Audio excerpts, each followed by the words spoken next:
Hello there. I'm David A. Specht, and I want to be your coach. If there's anything that I have learned in my 30 plus years of leadership and coaching, I have learned that mindset is everything. Join me and my guests as we explore the positives and negatives of that thing between our ears. This is Keep This in Mind.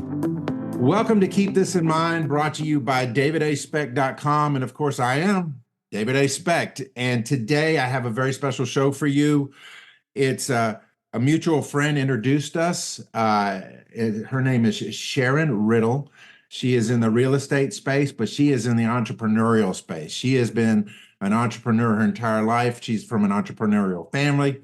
And what we have learned when we were off camera was entrepreneurial neighborhood growing up. So I want to share, Sharon, with the listeners and the viewers, your biography, because I really do think it sets the stage for what our discussion is going to be about today. So sounds good, David. It says, over her career, Sharon Riddle has worked in companies, nonprofit organizations, and government agencies. She has provided business solutions in the areas of software upgrades and business process analysis, and has conducted best business practice research for over 30 years. Sharon began investing in single-family real estate in 2005 with her husband and business partner, Dan. She took a leadership role in managing all facets of the business, including property analysis, acquisition, rehab, property management, and resale of the properties. Sharon, with her business partner, Dan, started the transition to multifamily real estate, something I'm going to get in with you here in just a minute. In 2015, through initial education and investing passively in 18 properties in Texas, Oklahoma, Colorado, Florida, and Ohio, totaling 3,507 units to date. She joined the Women's Multifamily Mastermind in 2019, has been a personal mentoring student of Brad Simrock since 2015, and co-founded Excalibur Investments of Texas, LLC, with Dan. Welcome to the show, Sharon. And well, thank you, David. I'm glad to be here. Lifetime of experience in various things, which to me, as we talk about the show and how mindset matters, entrepreneurship's not for the faint of heart. And you talk about major pivot moments that happen in a lifespan. And while I don't want to go too far back, but I don't want to discount the past, you were in real estate during the crash of '08. Sure was. That was a pivot story. You want me to talk about that pivot story? Yes, ma'am. Okay. Well, in 2005, we started out in single family. But by 2008, 2009, that's when we really had that credit crunch time period. And we're kind of feeling some of it now in the multifamily space and some other investment spaces. But in 2008, 2009, in particular, we were having banks that did not want to loan money for real estate investment property. So we decided we needed to go to a boot camp. This was a major pivot. So we pack up ourselves, Dan and I, and even our daughter, who was on spring break, go to San Antonio, Texas, and we go to a boot camp of Alan Cowgill. Alan Cowgill in that space, and maybe now even, he was teaching private lending because nobody knew really how to do it. And so that's when we started having some friends and family and even a neighbor of mine down the street who had been a landlord in the past, and she was a nurse. She was one of my private lenders. My father-in-law was my first private lender. So what we would do is we would have these individuals act as the bank. It's the bank on a small scale, and they sign on a note. They get a position on the note, and they end up helping you really buy another property. So we really got up to about 10 properties doing that. My early property was really one of my only ones that I really had a loan on, because we found that we could really keep doing that. We paid out our monthly distributions, and our private lenders just kind of got hooked on that because it was cash flow. Mm-hmm. It was mailbox money for them. So let me ask you this: as you saw the need for that, it had. When you went to your first private lender, you got the tools, right? You go to the boot camp. You're like, okay, we have have the method, I have the structure. Mhm. But then you have to go to the person. Tell me about that. Like, what was it like the first time you went to a private, investor that didn't even know they were a private investor at the time until after they spoke with you? How did Right. that go? And what were your feelings about that leading up to that very first meeting? Well, it was very interesting because this was my father-in-law. And my father-in-law was really, really cheap kind of guy. I mean, I'm telling you, he was better with things than people.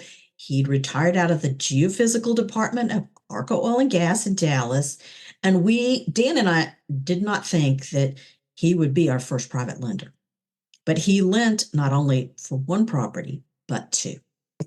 He did two. He said, anything I could do to help, it's real estate. Even my father in law understood it was a real asset. It was not a paper asset. Charles got it. And it really gave us some credibility because then when we were talking to some other friends, family, neighbors, dad, you know, Charles is on board. Dan's dad's on board. I've got a family. Now, the other family didn't pan out, but he panned out. So the fact that we had at least one family member that was on board really did help us in that verification loop, give us some credibility. But it was easier than we thought it would be. The harder conversation was with one of Dan's long-term friends. However, his next door neighbor came on board like really fast. And Dave, the long-term friend of Dan's, thought he was going to be left behind. He's like, oh, Larry knows some stuff I don't understand yet. I need to get on board because this seems like it's probably a good deal. And it was. And he ended up being on several projects with us as well. But he didn't immediately get it. The neighbor got it earlier. So from what His I'm hearing you say is that the fear of the unknown is prevalent at all levels, whether it's your personal fear of the unknown as you're having to transition from standard bank, lending to private lending, the fear of the unknown by the lender who may not understand the whole process and how they get paid. How did y'all overcome that? How did you overcome it for yourself? We talk about the entrepreneurial mindset. Was there a lead up and like you had confidence because of your past up to this point, and so you knew that you could move forward, or was it something that you just had to, for lack of a better term, just suck it up and take action and see what happens? Well, we did have to suck it up and take action. However, I will say I had been kind of following Alan Cowgill for some time. And I had heard that he was kind of this person who was a guru and did some training in private lending space. I'm like, I wonder if we'll ever need private lending. We seem to be able to get, a loan for the properties from the bank. Well, I just kind of had him in my hip pocket. And then when I contacted them to talk about this, like, oh yeah, we run boot camps on this. Alan's been doing this. He'd been doing it a long time. And Dan and Alan bonded because he was a Honeywell guy. Alan, all about processes. Dan's in aerospace. The cards were laid out there because he just had a real comfort level with him, and he had that credibility. And we also had a real estate attorney that we had a lot of credibility with. And we talked to her about what we were doing. And she said, oh, yeah, I've got people who are doing this kind of thing already. Mm. We weren't the first people to come up to that. So she was familiar with this, and she talked us through what her part would be in what we were doing with the private lenders. So Yeah. take me through the process of, imagine that somebody doesn't know anything about real estate investment. Mm-hmm. And there's plenty of resources, we know that. But what I have seen, at least in the circles that I've been in, is people don't know the difference between being a real estate owner and a real estate investor. Mm-hmm. And what I mean by that is if they own the property and there's something breaks, they feel responsible to to go fix it, and it becomes like a fourth job to them. Right. Whereas, the person who's been able to make that transition into the investor space, that's somebody else's issue. You may be responsible for it, but it's somebody else's issue. What were some of the challenges y'all faced when you first started investing in single family up until the time you went in? What were the lessons learned? What were some of the things that you learned along the way? Well, first of all, when we came into single family space, we always saw us as business owners. Now, Dan's family did not see that, except for Charles Riddle, my father-in-law. Everybody kind of saw it as some kind of thing that Dan and Sharon do. We don't really understand. It's kind of kooky. I guess like a hobby. It kept us busy. But it wasn't. Our mindset was we are business owners. We never saw ourselves as anything but that. And interestingly enough, another pivot moment was when one time we'd been multifamily investors for a little while, and we had two investments that we were looking at in Columbus, Ohio. Well, Dan's youngest sister lives there, and the brother-in-law at the time was like a CFO for Ohio Health. Well, and they're like, "Hey, well, why are you here? What's up?" And I'm like, "Well, we're investing in some apartments, some multifamily." My brother-in-law immediately flipped a switch from that moment forward. He saw us as business owners. And this was back in 2015, 2016 timeframe. He had never seen us as business owners before. But somehow, the fact that it was apartments versus single family, it really changed his mindset. Yeah, So it's what are the interesting. biggest differences between single family and multifamily investment? Well, the scalability, certainly. So you can really build your wealth. I will say probably the first million we really built up in single family, and the other three in multifamily, just because of scalability. You can and that's just on the passive side, not on the general partner side yet. But yeah, it's all about scalability, and you have professional property managers too. So you can actually go on a vacation to Colorado or Wyoming. Us being in Texas, we want to escape the heat in the summer. And leave Texas behind, and we don't have tenants that need something repaired that's broken, because the professional property managers take care of that. When I was in single family, I self-managed, so I had to get somebody at the property all the time, and I had people who did interrupt my vacation because something was broken. So have you transitioned to property managers in your single family that you still own? We actually ended up selling our last single family in 2019 before COVID. Mm. So I'm glad I didn't have to deal with the single family tenants during COVID, because I do have a handyman who also has a property management company that he's a partner in, and they did. Gotcha. And he shared with me just how difficult that was for him with some of his tenants in Denton, Texas, because Denton is a college town. Right. That's two universities. So he had people that just, they needed to leave, because everything was remote. They could do that really at their parents' house, and they didn't have to rent a house or an apartment or whatever. And it was tough for him. It was tough for them to get their occupancy numbers where they wanted them for the business.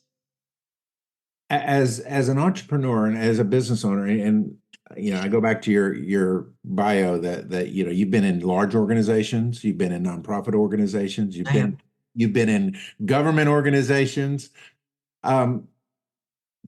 I'm sure you've seen a lot of similarities and a lot of lessons that have come out of that you've been able to apply as an entrepreneur into your businesses. What would you say some of the key things are as a business owner that you wish bigger organizations would learn?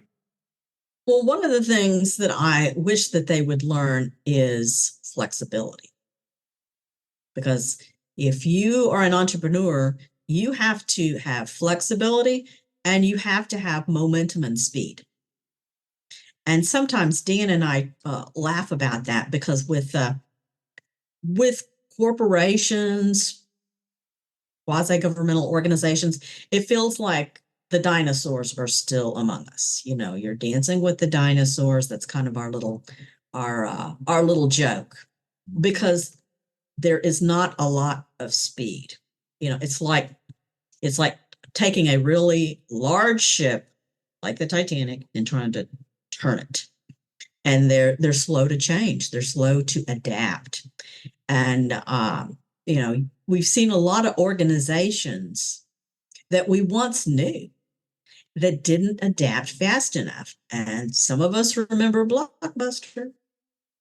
Oh, You yeah. know, they didn't adapt fast enough because you got, you know, the streaming services came in.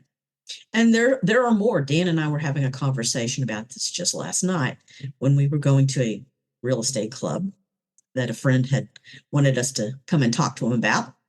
And yeah, he said, you know, Dan was telling me about the other companies that aren't going to make it in the next 2 years. Absolutely. The landscape's always changing. Yeah, and you can either adapt or you don't make it. I mean, Yep. I think about the people who blamed COVID for so much, and yet I don't think anybody at Zoom would complain about COVID. You know, I felt like I was becoming a Zoom queen yeah, during COVID. I mean, but you know, I found a valuable lesson because now I'm on podcasts, and it's just not a big deal being on Zoom because you can have a conversation with people, you know, just like you do in person. You can have that situation through the use of technology. And I've done a lot of that, and I've met a lot of really wonderful people who are podcast hosts. yes.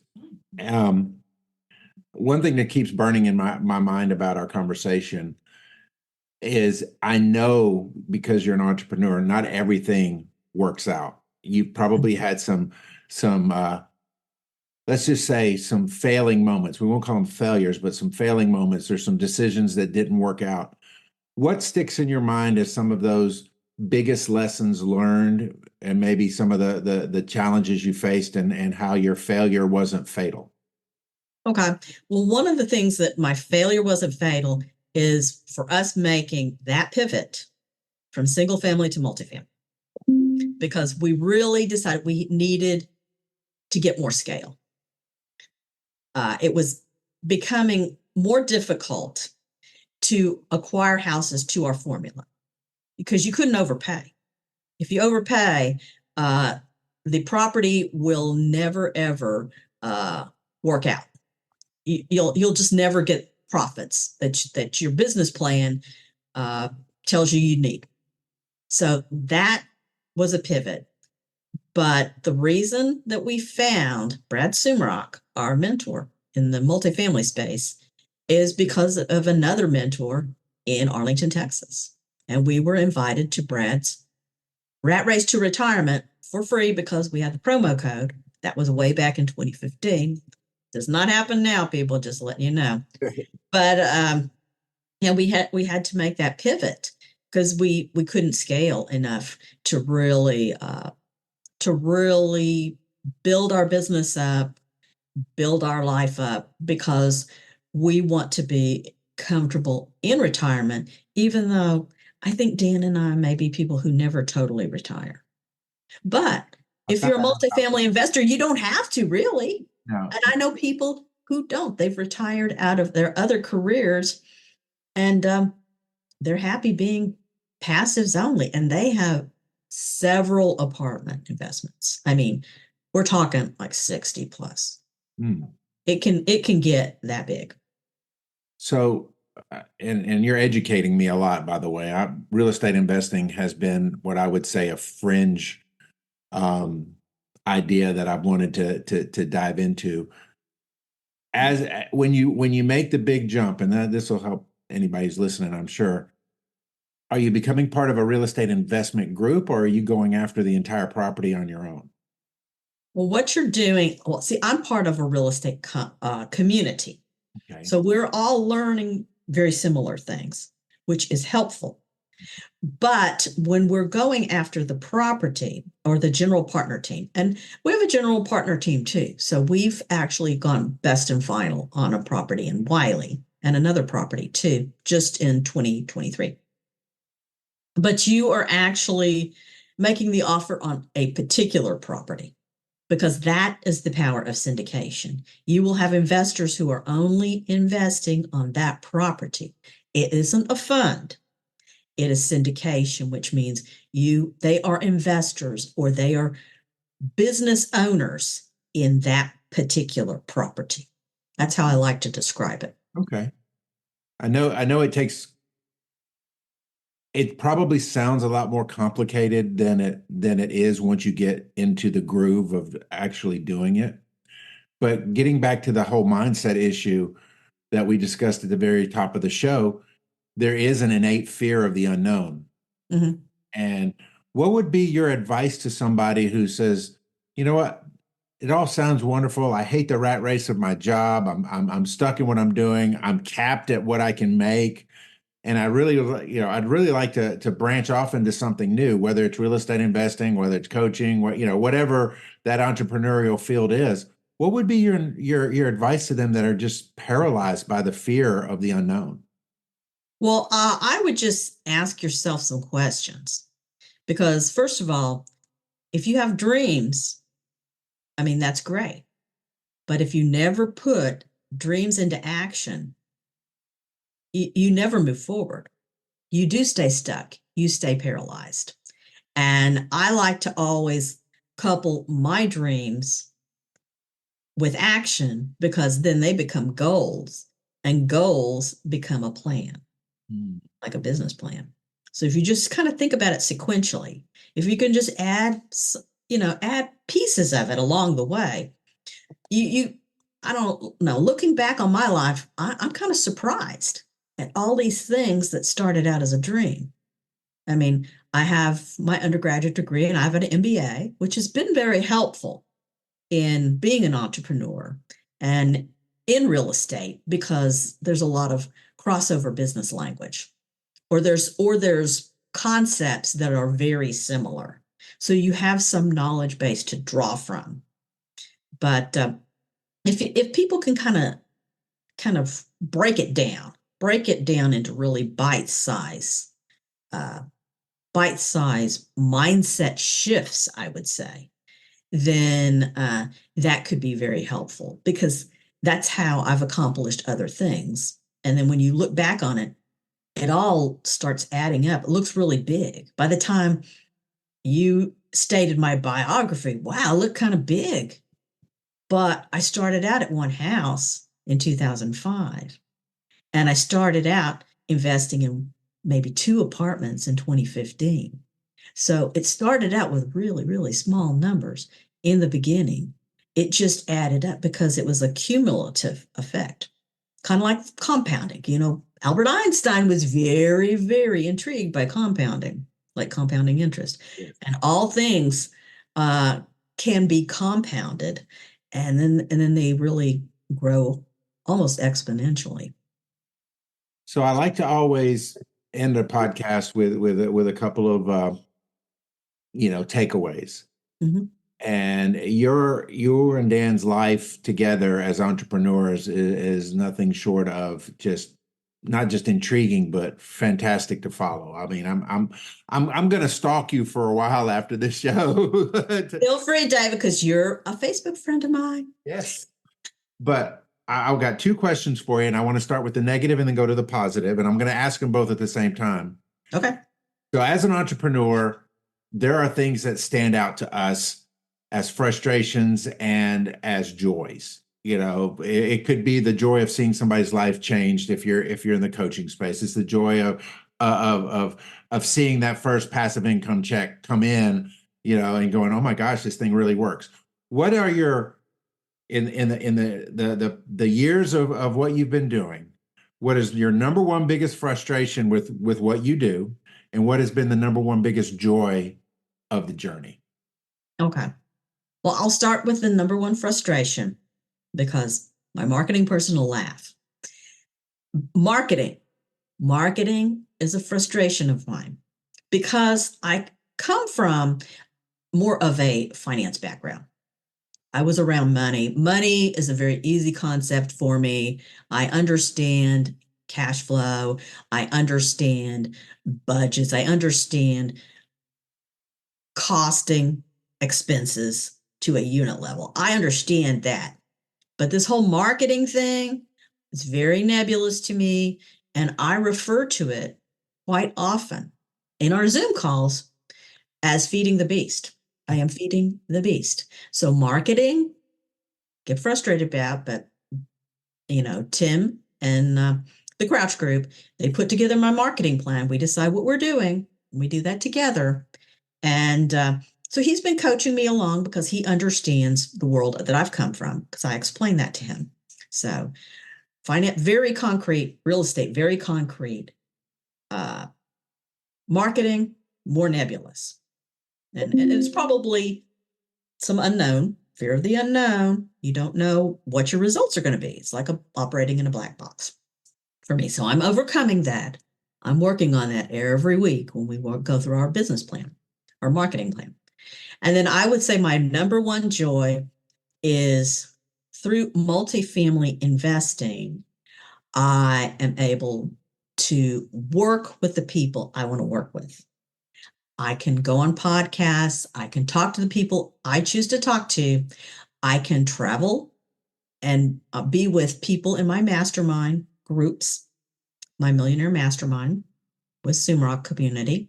And then I can go and see my daughter. We have our schedule. We've laid out our schedule, and included in there are 2 additional trips to see my daughter in Washington, D.C. So I can take that time. I said, I'm off the calendar. I'm not meeting with stage brokers. I'm not meeting with my marketing person.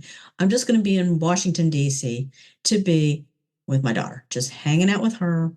And that's what we do. But so I have some life choices.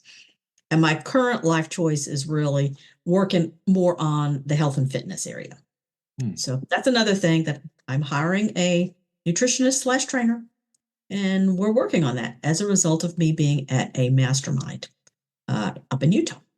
So, which brings a lesson that I think, we should share. And that is, when you want to get better at something, you get around people who are doing better at something and be willing to be coached by people to help you be better at something. And you've illustrated that through the masterminds you're part of, through the seminars you've gone to, through the implementation, and now even as you work on your health and fitness, you're saying, look, I've got to bring somebody into my life that will help me go further than I would by myself. I like to say it shortens the distance between beginning and success, because it definitely does. And what Andre Shook has done, he is really breaking this down, like I have described to your audience here today, your listeners, breaking it down in small, achievable steps. So we have our goal, and he knows my goal is that I want to have a trip to Greece with my daughter. My daughter, she's 27 years old, doesn't spare anything with her mom, and said, hey, you got to get to a better place. You got to get to a different place regarding your strength and your fitness to take on hills in Greece. Well, so Andre and I just backed up from, the goal of Greece with Nora all the way back. Okay, we've got to do some things regarding our nutrition, calorie intake, and then more movement. Just more movement. And I've got some other things I'm doing in regard to that, but he is helping me along on that journey, and will be a journey of success. Absolutely. Because I've got the smartest guy in the room, I'm not the smartest person in the room regarding these things, but Andre, I always look for people as my trainers or mentors who really, I feel, are brilliant in what they do. Absolutely. And that makes all the difference. All the difference. I would say, finding those people is a little bit harder in this day and age, because, you can talk about health and fitness and all of a sudden your Facebook feed is full of so-called gurus. But at the same time, a coach will help you go further than you've ever gone before. And they'll believe in you when you don't believe in yourself. And the thing is, as part of this journey, I can share that with my mastermind group, and we have a WhatsApp group, our little chat. And I can share this as I go along, take some pictures, hey, do some other things, and make it fun because I'm working with Andre. And they're like, oh, you're doing that too. This going to be, the journey will continue. And we have bonded over our week in Utah, but the bonding has not stopped. That's Because good. everybody's doing something different. Their mind has shifted as a result of being there. But we all know we were there together, and now we're continuing to work on some things. And I will be at an event in Phoenix, Arizona. And guess what? I'm going to have some of my mastermind people who are going to be at that too. And not only are they going to be talking to me about raising capital, working with investors, they're going to be talking to me about some fitness and health too, because they were there with me. Well, They're holding me accountable. I challenge you to go walk Pinnacle Peak. I hiked Pinnacle Peak when I was there a couple of years ago, and that's a great little hiking trail, and it will definitely test your where you are in your journey. Well, see, Andre has to help me get to that point, and then I will need a guide. And I know that from my time at Mavara health resort. I know that because they have guides, because you're taking a walk, you're in the gym, you're doing these different things, but there's so much movement. And then everybody eats the same thing, very nutrient dense, but they do have guides, and they take people different places based on where they are at that time. That's good. It's interesting though, they have repeat people who come back, and they come back and they spend more than 1 week there. That's what's very interesting to me, because I had conversations with some of those individuals at the table, not just my group, but some other people. And I was like, I found that fascinating because they felt they had unfinished business. They felt that they needed to go there to keep them on track. Sometimes we do. And the journey never ends. It never does. Journey never ends. There is not a destination. There are only mileposts along the way. So, well, Sharon, how can people get in touch with you, or how do you want them to follow you from this audience? Okay. Well, I am on social media. So I am on Facebook, Sharon Riddle. I have my maiden name in there too, because my high school people, they follow me also. And then they don't have to remember any of that. And then also on Instagram, I do have a website. It's my company website. And I'd love for people to follow me on that company website, because I'm putting together more and more content. And it's www.excalibur, and I'm going to spell it EXCALIBRE, Texas.com. So www.excaliburtexas.com. Awesome. Well, Sharon, thank you so much for being on the show today. I've thoroughly enjoyed our conversation. I believe there's been a lot of value added to this, to people's lives. I know I've had value added to my life, and we just, basically met via a mutual friend. So I think the biggest takeaway, guys, from this is that you recognize where it is you want to go, be willing to get in the rooms to help you get there, and then take the action to get past your fear. If you do those things, you'll go a long way to reaching the goals, the desires, and the dreams that you have for your life. Now, I always end the podcast with this, and I think it's more appropriate today than perhaps any day, and that is, applied knowledge is power. That is going to do it for this episode of Keep This in Mind. For more, visit davidaspecht.com. Like, follow, and subscribe. Thank you for listening, and remember, applied knowledge is power. God bless.